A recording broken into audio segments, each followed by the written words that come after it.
Hello, everyone. I'd like to thank you for taking a few moments with me here so I can share with you some strategies that I would use as a principal to help improve family engagement of a student who's an English language learner.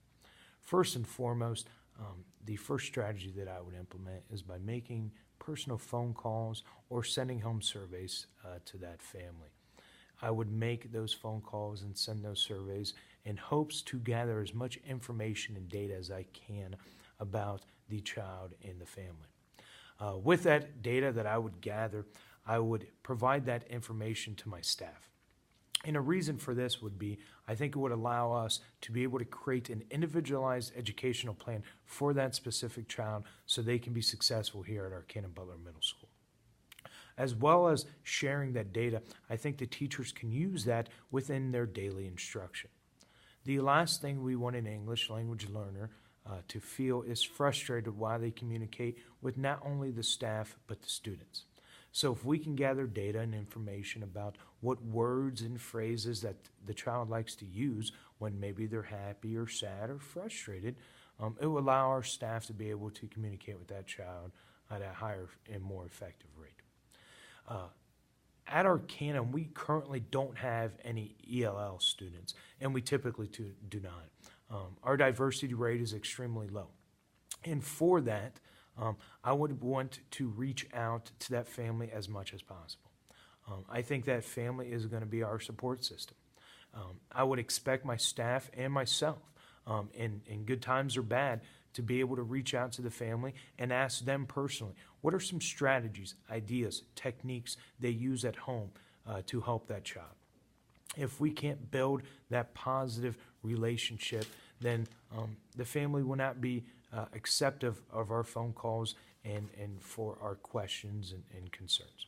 Next, I would make sure that we create a cultural night in our school. Currently, we have a fifth grade history teacher who does something very similar to this, and it's been extremely successful here at our Cannon. A few years ago, we had a student who heritage was from Thailand, and that's where her parents came from. And because of this teacher created a Thailand night where parents and community members could come in and share with that class this information. So what they did is that child taught the class about different foods, different activities, different games they do. So the teacher, along with the students, created food for the community members that was Thailand food, and they played games that a typical Thailand child would do.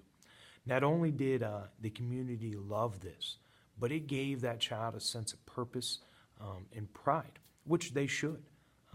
I think every child should be able to share their background and where they come from, and what better opportunity than our cultural night that would be great for that child and our community. One of the final strategies that I would use is, as I stated earlier, our Cannon currently doesn't have any EL students.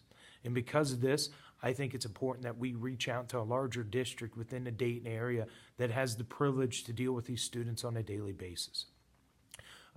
Data that district is using that is working can show us what techniques, what programs can we implement here.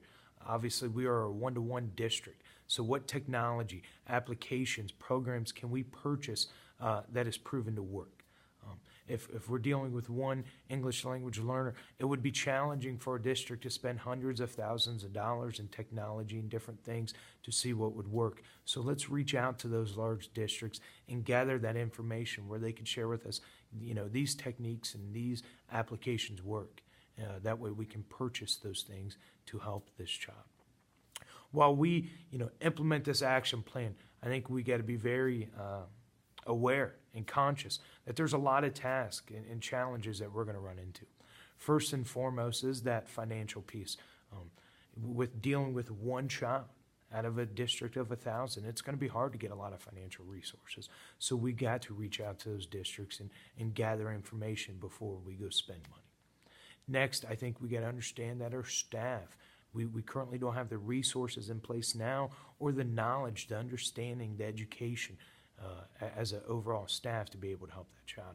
So if this situation occurs, we need to make sure that we can get those things on board. To wrap this up, no different than any other child, the number one most important aspect of implementing any action plan is to build that positive relationship with the family.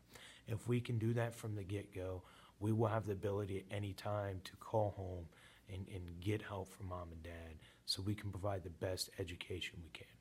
I'd like to thank everybody for listening, and have a good rest of the day.